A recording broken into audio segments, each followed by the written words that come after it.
The stars were out and ready. Luka in the building. Tatum in the building. KP back better than ever. Off the bench, honoring Bill Walton with the jerseys. And you know what, Alan? KP spectacular early, inside and out. Look at this going lefty and the finish. How's that calf feeling? It looks like it's feeling pretty good. Drea knocking down deep shots as well. He steps right in. It's a 30-foot three-pointer. He had a couple of those on the night. Can't help but smile. We were so happy for Kristaps. We're still in the first quarter, and it's Tatum. Oh, look at the defense. Oh, from Porzingis. Yeah, don't test him. Again, it feels like he feels great. Look at this block. The chase down effort by KP. We call that nasty work. That's nasty work, KP. Porzingis, 11 points and 2 blocks in the first quarter. Celtics by 17. Then look out, Jaylen Brown in traffic. Drea, watch this. There's 4 defenders that he's beating here. There were so many times where Jaylen Brown looked like the strongest player on the court. The strength and his ability to get into the paint was a game changer. House in the house. Porzingis, that's bordering on unfair. Boston up 21, and now Drea more defense from the Celtics. Again, Jaylen Brown, look at the elevation. That's a punch. He puts the seatbelt on. I wish we would have showed that a million times. That seatbelt, oh, how about this? Whoop. Nice In traffic. Tatum, the Celtics, a 27-point lead. Next possession, it's Porzingis again. He would score 20 plus 3 blocks off the bench. Boston running away and hiding in the first half. Third quarter, whittling away behind Luka. Here come the Mavs. Yeah, we have a game, and that's what you wanted to see in the NBA Finals. Would Dallas at least push back? Luka's starting to get a little magic going. He can knock down a 30-footer as well, and things got close. There's that look we're waiting for. He had 30 and 10. They would get as close as 8, but no closer. Offensive rebounds, and here comes Porzingis again. I mean, Kristaps just sprinting down the lane, elevating and finishing. He looked so healthy. He looked bouncy, and the Celtics looked complete on the offensive end. How many times did we see them make the extra pass and knock down threes? They got it done. That wide open 3 pushed the lead back to 16, and then it's Brown. Oh, the defense on Kyrie. Yeah, if you don't know what the seatbelt means, it means I'm shutting you down. I'm locking you up. He did that all night. Oh, and buckle up. On the offensive end as well, 22 points, 3 steals, 3 blocks for Jaylen Brown. A spectacular team effort by dominant in game 1 by the Boston Celtics. Afterwards, let's start with KP. From day one, I came here and I said, like, I'll do whatever it takes to help this team win, right? And I think it was this situation. You know, it made sense, and I didn't care. I knew I could prepare to come off the bench, which is something different for me, and that's what I did, and stepped into that role and embraced it, and had a good game. And any given night, it could be any of us, you know. And Kristaps had a monster game for us. Just his presence, shooting the ball, and then be able to attack those switches and mismatches. He made him pay every time, and that's what we need going forward in the series. Kristaps was big. We just had to get this one out the way, and we didn't perform the way we would have wanted to tonight. You know, it starts with me just being able to get out there and get us settled. One team was clearly ready for the moment in the finals, and one team clearly was not ready for the moment in the finals, and that's the biggest thing that stood out to me immediately. Where did you see that? Where did you see that particularly in Dallas? I mean, I saw it immediately when it was an offensive possession by Boston where they got 4 or 5 offensive rebounds and they didn't make a shot, but they kept getting up shots and they were the first to the ball. All the little things, when you think about being in the finals and you focus on things that can help you win, teams tend to forget about the little things. Boston honed in to the details early and they brought the energy and the effort. Wendy, what did you see? You were there. Again, the building was rocking, you were telling me this morning. Did the Mavs look like a team that had never been there before? Without question, they were definitely uncomfortable early in the game. The sound when Kristaps Porzingis came out, he did not come out initially with the Celtics, and obviously everybody wanted to keep an eye on him. It was one of the big storylines going into the game. He comes out 3 or 4 minutes into warm-ups. Every time they show him on the scoreboard, the place is going crazy. Incredible energy, and the Celtics were completely comfortable in it, and especially Porzingis. His comfort in that situation, I think, was made possible by his teammates. And you think about what he did, Greeny. He'd only come off the bench 1 game in his career. You're asking him, not playing for 5 weeks, stepping into the most raucous environment he's probably ever seen, playing an uncomfortable spot, coming, in off the bench cold, and he delivers 5 or 6 of the best minutes of basketball of his life. Absolutely remarkable that he was able to be uplifted and deliver like that, and his whole teammates and the crowd fed off of him. Let's talk about that for a minute. We're going to get to Porzingis. He was obviously magnificent, and that is the overwhelming story from an X's and O's standpoint coming out of this game. The Mavericks are going to have to figure out something for him. But while the Celtics have a lot of postseason experience, a lot of it hasn't been so good. And so I didn't know that it would look like this last night.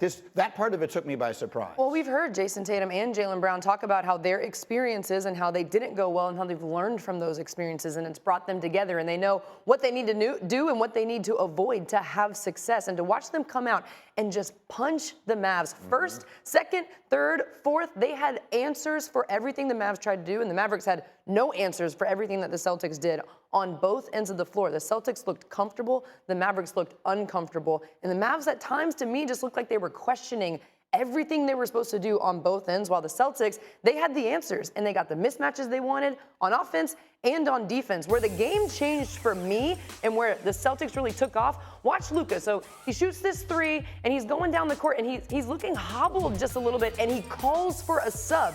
He reaches his hand up, looks at his bench like, hey, I need a sub. And then even here, he's slow getting back on the court. Watch him again.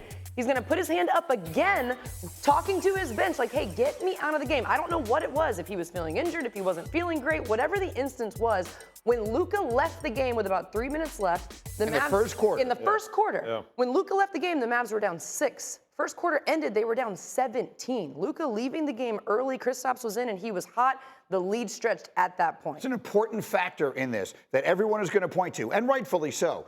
Porzingis with that avalanche, and that's what extended the Boston lead. But the reality is, during that stretch, Luka was on the side as well. He put up big numbers last night. His running mate did not. That was a tough game one for Kyrie Irving. Absolutely was, and those were all the different factors we were looking at going into this game. Was, okay, can Luka continue the magic? He has been great on the road. This Dallas team's been great on the road. It's their first loss in 5 games on the road in the playoffs. So they did not look like themselves at all in this game. And, you know, we're all talking about different things. You said it, Andrea, you said it as well. I'm going to take it one step further. I think they were rattled. They looked rattled, and it really started when Porzingis came in the game. It started with the fact that Luka didn't have anything going, that Kyrie didn't have anything going. Derek Lively looked like he was always talking to the officials, frustrated with the fouls that were being called on him. They were not getting to rebounds. You saw several possessions where Boston early wasn't making shots, but they were getting extra possessions. That was not what you saw in that first quarter of the Dallas Mavericks that we have seen throughout this playoffs. Jason Kidd even looked at his team like, what are we doing? Like, what is going on? His team was tight. It was clear. Think about this from both ends, right? So on one end of the floor, Luka, if I'm on the Mavs team, Luka's not hitting shots. So you're looking at Luka and you're like, okay, he doesn't have it going. Right. Kyrie's struggling to dribble the ball at times. So you're looking at the most experienced player on your team and you're like, oh, he's struggling. And then Kristaps comes in and you're like, when he looks amazing. Oh, yeah. So both ends of the floor, what you're expecting to happen on your offensive end with your 2 superstars is not happening. And what you're expecting to happen on the defensive end, Kristaps coming in and maybe starting slow, that doesn't happen either. And now you're like, all right, wait a minute. None of this is going how we thought it was going to go. You will hear that in the voice of their coach, Jason Kidd, who, by the way, has by far the most finals experience of anybody involved in this series. And this is him wired up at halftime talking to his team. Listen to the things that he's saying. It does sound like he's concerned that his team looks tight. Listen to Jason Kidd. The other part, let's have some fun, right? We're acting like we never, it's basketball. Have fun. We're going to win the third quarter, and then we build on the third quarter, and then we win the fourth quarter, all right? Just understand, this is not us. Go. UD, what's that sound like to you? When you hear that, you've been in a million of those locker rooms, including in these, the biggest games of everybody's careers. What did that sound like to you from Jason Kidd there? Well, the first thing that was funny was J.K. was about to say we acting like we haven't been here before. Then he realized he caught himself that nobody has been there before but him. Nobody but him and Kyrie. So he had to catch himself and completely change his message. But, I mean, yeah, you definitely want to just play basketball. Yes, it's the finals. Yes, you get tight.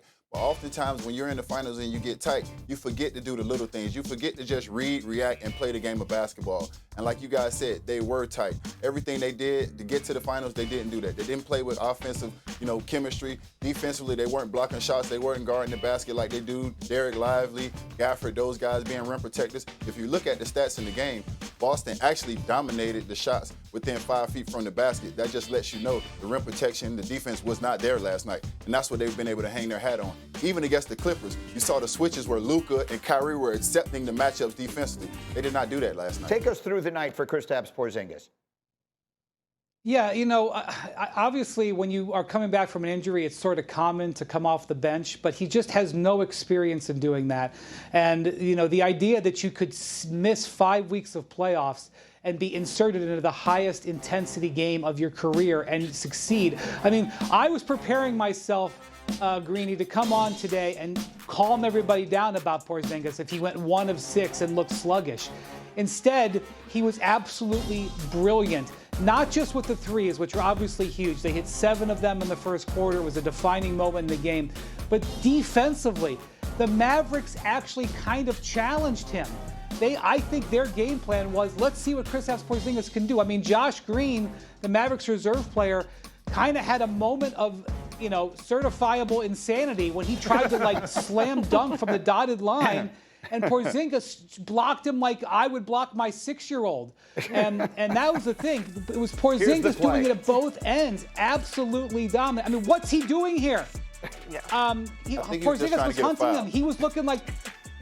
I don't know what he was trying to do, UD, because that guy 7'3" who's coming at him. Well, it failed. And so his impact was huge.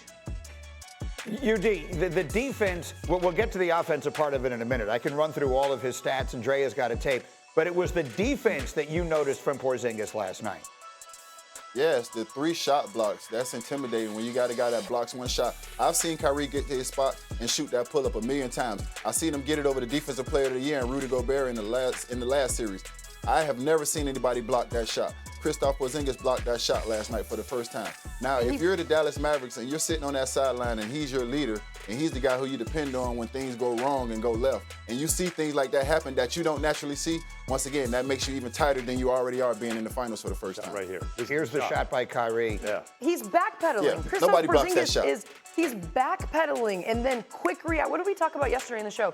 Quick reaction, change of speed, change of pace, all of those things. Going backwards and then stopping on a dime. That's hard on your calf. That's hard on the back of your legs. And then going up to block the shot. I know there's a height difference, but you're right, UD. That play was really impressive. He looked so much better. The Mavericks did not have an answer, and the Celtics did such a great job at getting the matchups that they wanted and getting the mismatches that they wanted. Look at this height difference. This is almost a foot difference. Kristaps Porzingis and the spacing of the Celtics, but the height difference here, he can literally just turn that high release. He can score over the defense. Again, this is a mismatch. Josh Green is significantly shorter than Kristaps Porzingis. Look at the spacing. All the other Celtics are on the opposite side of the floor. Like, go ahead, Kristaps, you cook.